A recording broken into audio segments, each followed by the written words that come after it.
Era 30 de julho de 1989. Uma noite sombria gravada na história do rodeio.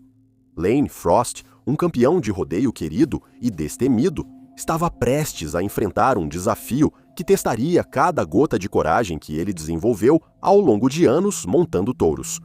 Para Lane, isso não era apenas um esporte, era a vida dele. O trabalho dele?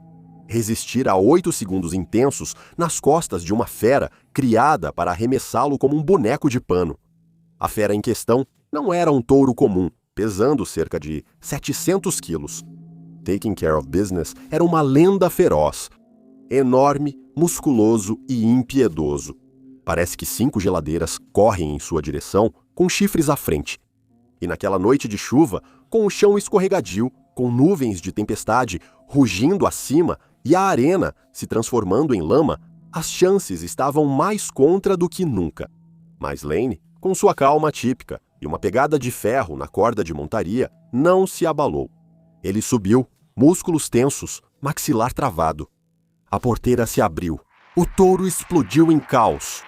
A multidão rugiu como trovão. Cada corcoveio, cada torção, cada respiração era uma guerra.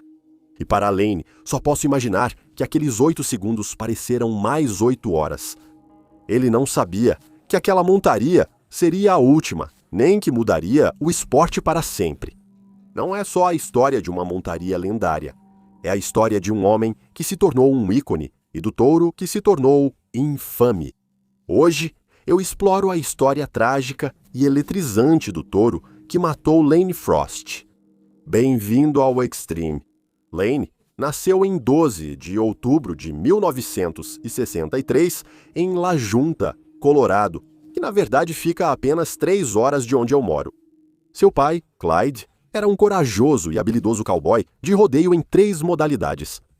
Quando garoto, Lane assistia às apresentações do pai, talvez sem entender totalmente os grandes perigos que ele enfrentava ao montar em um touro.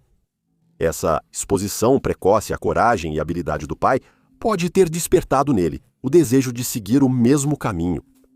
A família de Lane se mudou para Oklahoma na infância dele. Lá, ele ficou totalmente imerso na tradição do rodeio. Ele passava horas e horas ouvindo as histórias icônicas dos lendários cowboys de todo o país. Provavelmente alguns eram amigos do pai dele. Segundo a mãe de Lane, Elsie, ele não demonstrava interesse por montaria em touros na infância. Durante a entrevista, ela disse: ele nunca se interessou. Mal assistia ao rodeio até eu falar: seu pai está se preparando para montar. E então ele assistia. O resto do tempo, ele ficava brincando na terra. Apesar dos comentários da mãe, é evidente que montaria em touros corria em suas veias. E aos 5 anos, ele já tinha montado em seu primeiro bezerro. Rapidamente, ficou claro que ele tinha talento natural. E Lane logo ganhou vários prêmios em rodeios juvenis por todo o país. Enquanto muitos de nós jamais colocariam seus filhos pequenos nas costas de um touro agressivo aos 10 anos, esse jovem cowboy já havia conquistado vitórias notáveis em várias competições, ficando em primeiro lugar na montaria em pelo, segundo no laço de bezerro e terceiro na montaria em bezerro, nos rodeios Little Buckaroos na Bacia Uinta. Em 1981, ele se tornou o campeão nacional de montaria em touros do ensino médio e, menos de um ano depois, foi coroado campeão de montaria em touros na primeira final nacional juvenil em Fort Worth, Texas. Nesse ponto, as engrenagens já estavam em movimento e Lane seguia sem volta para se tornar um dos maiores montadores de touros da história dos Estados Unidos. Ele se formou no ensino médio em 1982 e quase imediatamente entrou para a Associação Profissional de Cowboys de Rodeio, começando a montar em tempo integral. 2 anos depois, ele chegou à sua primeira final nacional de rodeio. Esse era o auge da montaria em touros, e vencer essa competição garantia ao peão um lugar na história. A essa altura, Lane já estava conquistando uma base de fãs que o admirava, não só pela coragem de montar alguns dos touros mais perigosos da arena, mas também por suas habilidades únicas.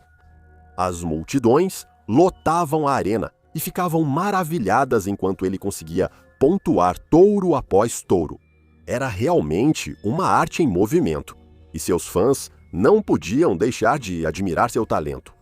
Em 1986, ele levou sua carreira para o próximo nível, conquistando o cobiçado título de média de montaria em touros da final nacional de rodeio. Esse não é o maior prêmio para montador de touros. Lane, por pouco, não se tornou campeão mundial naquele ano, terminando em terceiro. Mas ele não deixou que isso o abalasse. No ano seguinte, ele se esforçou mais do que nunca e, no final de 1987, seus sonhos se tornaram realidade. Foi finalmente coroado campeão mundial de montaria em touros. Lane continuou esse sucesso ao se classificar para a National Finals Rodeo por 5 anos consecutivos, de 1984 a 1988. Esse é o equivalente ao Super Bowl para os cowboys. Todo ano, os cowboys e cowboys mais bem classificados do país se reúnem e competem em uma série de eventos. Apesar de suas conquistas e de já ter um título mundial, uma de suas realizações mais notáveis aconteceu em 1988. Pequeno desvio neste trem do caos. Para mais histórias cruas e sem cortes, que não mostramos aqui, junte-se à comunidade Extreme no Patreon. Te vejo no verdadeiro Extreme.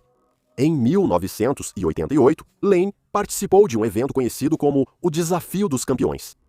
Essa competição foi criada por John Groene, uma figura consagrada no mundo do rodeio.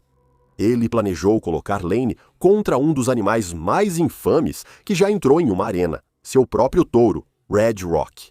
Veja, esse touro não era uma criatura comum. Era o santo graal dos montadores de touro. Em mais de 300 ocasiões diferentes, montadores de touro tentaram chegar à marca de 8 segundos, e todas as vezes foram derrubados. Para muitos no mundo dos cowboys, essa tarefa parecia praticamente impossível. Pesando mais de 800 quilos, Red Rock estava entre os maiores e mais perigosos touros da história do rodeio. Seu status invicto o tornou uma lenda no mundo dos cowboys. Então, quando Lane recebeu a chance de competir contra Red Rock, ele não hesitou nem por um segundo. Ele aceitou o desafio e acabou gravando seu nome nos livros de história como o primeiro homem a montar o Red Rock durante sua 5ª tentativa no Redding Rodeo, em Redding, Califórnia, no dia 20 de maio. Em 1989, Lane já havia consolidado seu lugar como um dos maiores nomes que já passaram pelo esporte da montaria em touros. Mas não foi só seu talento que conquistou o público da comunidade dos cowboys. Lane tem um sorriso que ilumina qualquer lugar, e seu carisma e gentileza o ajudaram a se conectar profundamente com os fãs. Mas ao segurar a corda nas patas traseiras do touro e aguentar 8 segundos, ele se transformava em artista e tudo voltava ao normal. Não havia espaço para erros quando se lidava com touros desse porte. Um pequeno erro ou perda de concentração poderia ser a diferença entre a vida e a morte na profissão dele. Neste canal, já mostrei vários vídeos sobre o quão perigosas e imprevisíveis essas feras são. Muitas têm taxas de derrubada que nos fazem questionar por que alguém tentaria montar uma fera dessas. Some isso ao peso enorme e à força incomparável deles, e fica fácil entender por que até os peões de rodeio mais corajosos sentem um medo avassalador quando encaram seu parceiro de dança da noite. Apesar de ser considerado um dos peões mais habilidosos de sua geração, Lane continuava humilde. Ele sabia que o grande poder de um touro podia causar sua morte precoce. Essa foi a vida que ele escolheu, e não parece ter se arrependido em nenhum momento. Em 30 de julho de 1989, ele ficaria cara a cara com um touro que mudaria para sempre o curso da história. Com apenas 25 anos, Lane estava programado para participar de um evento de montaria em touros no Cheyenne Frontier Days Show, em Wyoming. Esse evento popular serviu como um caminho para Lane conquistar seu lugar nas finais nacionais de rodeio pelo 6º ano consecutivo. Mas em seu caminho estava um touro enorme, conhecido pelos locais como Taking Care of Business. Pesando cerca de 680 quilos, ele não era tão pesado quanto seu arqui-inimigo, Red Rock.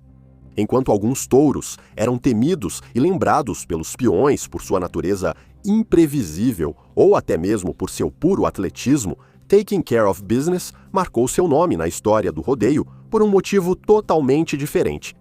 Taking Care of Business era um touro Brahma, pertencente à Bad Company Rodeo, um grupo conhecido por produzir alguns dos touros mais ameaçadores que já entraram na arena. Essa raça se originou na Índia, antes de ser criada nos Estados Unidos no século XIX, sendo reverenciada por sua excepcional tolerância ao calor, fertilidade e vantagens genéticas em cruzamentos. No entanto, seu tamanho sem precedentes, porte musculoso e tendência a saltar os tornam candidatos ideais para o rodeio. No show Cheyenne Frontier Days, em 1989, Taking Care of Business já havia ganhado a reputação de uma fera poderosa entre aqueles do circuito de rodeio, apesar de sua curta carreira. Sua força e potência ao saltar fizeram muitos peões questionarem por que decidiram montá-lo. Quero dizer, dá para culpá-los? Ser arremessado por esse animal deixaria os peões com mais que alguns hematomas no dia seguinte. Ainda assim, se um peão tirasse o nome dele, seria obrigado a subir em seu enorme corpo e fazer o possível para se segurar enquanto o tempo passava lentamente. No dia do evento, tudo correu normalmente para Lane. Ele passou um tempo conversando com seus fãs queridos que tinham viajado uma grande distância para vê-lo se apresentar. Ele sentia que estava prestes a fazer história. Sua confiança estava no auge após várias vitórias impressionantes ao longo do último ano. Mas se você acompanha este canal há algum tempo, sabe que ninguém está imune à tragédia e que desastres podem acontecer a qualquer momento. Os raios do sol começaram a romper as nuvens após um período de chuva e iluminaram seu palco de terra e lama. As condições na arena eram desafiadoras, mas Lane, como sempre, se destacou mesmo quando as probabilidades estavam um pouco contra ele. A multidão gritava seu nome enquanto ele subia no touro. E às 3:30 da tarde, ele foi lançado pelo portão do meio. Era a hora do show. Lane manteve o equilíbrio enquanto o touro explodia em pulos e coices. Ele apertou a corda e usou toda a energia para ficar no animal, esporeando para ganhar pontos extras. A multidão aplaudiu enquanto seu braço balançava a cada salto. Não importava o quanto Taking Care of Business tentasse, ele não conseguia tirar Lane de suas costas em cada salto. Por um instante, Lane parecia ter igualado a intensidade do touro. Mas então, com um solavanco forte e uma mudança de direção, Taking Care of Business o lançou de cima do lombo. A multidão explodiu em aplausos e palmas ao ver que Lane resistiu os 8 segundos exigidos para pontuar.